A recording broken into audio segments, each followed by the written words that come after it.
We're going to be making Nature Resist clay medallions today.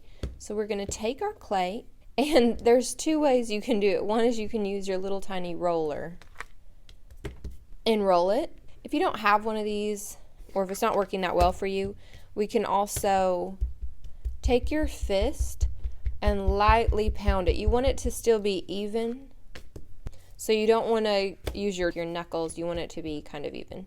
So when clay is rolled out into a thin piece like this, I kind of sometimes call this a clay cookie. It's called a slab. After your slab is rolled, you're going to take your cookie cutter and press it down into your clay. You should be able to pull it up, but if you can't, you can always pull the extra clay around it from the sides. And then just take your finger around the outside to smooth the edges. After we have our heart, I'm going to go ahead and put your name on the back. That way, when all your design is on there, we don't have to mess with it. Okay, so we're going to turn our little slab medallion into a design within Nature Resist. And you're going to take your little collection of leaves and decide how you want to design them. You can take off the leaves, or you could press, if that was a clover, I could have pressed it on just how it was. You could overlap things. Could use the lines from the stems, could be neat. Okay, so now that you have your design, you're going to take your glaze, this is underglaze, and you're going to paint over the top. And you're going to give it a nice good coat.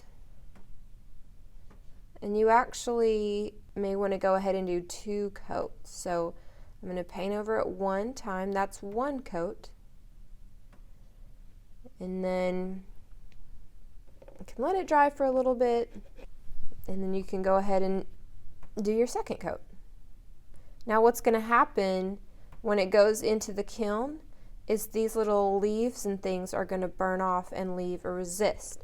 The other thing we can do is after it dries for a little bit, we can peel off some of these while it's wet. And then to make our wrapping paper, we're going to take our paper and fold it up 1/3 in half and down again. And we're going to, once we put our medallion in there, we're going to glue the sides. On the front, I'm going to make my note to my mom in my Sharpie. Make sure that on your note is your name. Then you're going to take your leaf, put it under, and you're going to hold your crayon flat, like he's laying down. And you're going to roll back and forth. You can roll your hands just like that, or you can hold it and rub it like this. And you can make a beautiful leaf rubbing, and you can use the same leaf in different colors. It's the same color. And overlap it, or you can use different leaves.